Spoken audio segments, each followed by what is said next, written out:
Good evening বন্ধুরা। আগের ভিডিওতে আমরা জেনেছিলাম এপিথেলিয়াল টিস্যু সম্বন্ধে। আজ আমরা জানবো কানেকটিভ টিস্যু সম্পর্কে।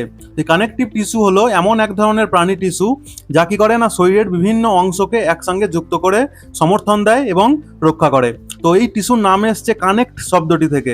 কারণ কি না এটি শরীরের এক অংশকে আরেক অংশের সঙ্গে যুক্ত করে। এই কানেকটিভ টিস্যুর কোষগুলো একে অপরের থেকে একটু দূরে দূরে থাকে। এই কোষগুলোর মাঝে থাকে এক ধরনের পদার্থ, তাকে আমরা কি বলি না ম্যাট্রিক্স বলি।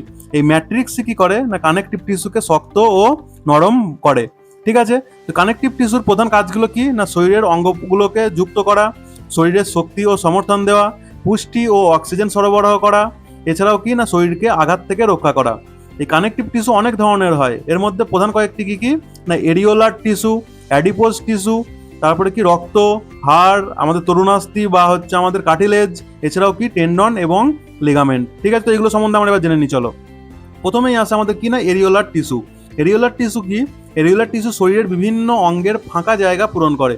ঠিক আছে, এটি ত্বক ও পেশির মধ্যখানে যে জায়গা থাকে সেইখানে সে অঙ্গ সে কি না অঙ্গগুলোকে জায়গা মতো ধরে রাখে কে না এই এরিওলার টিস্যু। এরপর আমাদের কি আসে না অ্যাডিপোজ টিস্যু। অ্যাডিপোজ টিস্যু কি করে? অ্যাডিপোজ টিস্যুতে চর্বি জমা থাকে। এইটি পরীক্ষা বারবার আসে যে চর্বি কোথায় জমা থাকে, কোন টিস্যুর মধ্যখানে। তাহলে চর্বি জমা থাকে আমাদের অ্যাডিপোজ টিস্যুর মধ্যখানে। এটি শরীরে কি করে না শক্তি সঞ্চয় করে এবং ঠান্ডা থেকে শরীরকে রক্ষা করে। আমাদের ত্বকের নিচের যে চর্বি থাকে সেটাই কি না আমাদের অ্যাডিপোজ টিস্যু। এরপরে কি আছে আমাদের রক্ত। রক্ত এক ধরনের কানেকটিভ টিস্যু। এটি কি করে না শরীরের সব জায়গায় অক্সিজেন, পুষ্টি ও হরমোন পৌঁছে দেয়। আবার শরীরের বর্জ্য পদার্থকেও রক্ত বহন করে নিয়ে যায়। এরপর আমাদের কি আছে না হাড়। হাড় কি? একটি শক্ত কানেকটিভ টিস্যু। এটি শরীরকে গঠন দেয় এবং ভেতরে নরম অঙ্গগুলোকে রক্ষা করে। যেমন কি আমাদের মাথার খুলি। এটি কি মাথার খুলি কি করে? এটিও তো একটি হাড়। এটি কি করে না শরীর আমাদের যে মস্তিষ্ক আছে সেই মস্তিষ্ককে রক্ষা করে। এরপরে আছে কি আমাদের তরুণাস্থি বা কার্টিলেজ। এই কার্টিলেজ কি নরম কানেকটিভ টিস্যু। এটা আমাদের কান, আমাদের নাক, এগুলো কি না জোড়ায় জোড়ায় থাকে। এরা কি না হাড়ের ঘর্ষণ কমায় এবং শরীরকে নমনীয় করে। তাহলে আমাদের কান, আমাদের নাক এইগুলো কি দিয়ে তৈরি? এইগুলো কার্টিলেজ দিয়ে তৈরি। ঠিক আছে, এরপরে আমাদের কি আসে না টেন্ডন ও লিগামেন্ট। খুব ইম্পর্টেন্ট।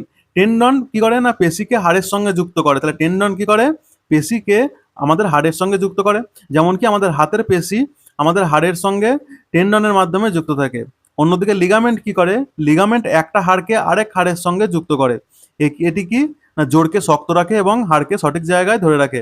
তাহলে আমাদের কি মনে রাখতে হবে না টেন্ডন কি করে? টেন্ডন হচ্ছে আমাদের পেশিকে হাড়ের সঙ্গে যুক্ত করে, আর লিগামেন্ট কি করে না একটা হাড়কে আর একটা হাড়ের সঙ্গে যুক্ত করে লিগামেন্ট। ঠিক আছে, তাহলে কানেকটিভ টিস্যু কি? কানেকটিভ টিস্যু আমাদের শরীরের জোড়া লাগানোর টিস্যু। ঠিক আছে, এটি শরীরের বিভিন্ন অংশকে যুক্ত করে, শক্তি দেয়, রক্ষা করে এবং প্রয়োজনীয় পদার্থ পরিবহন করে। ঠিক আছে, এর পরের ভিডিওতে আমরা জানবো নার্ভাস টিস্যু সম্বন্ধে।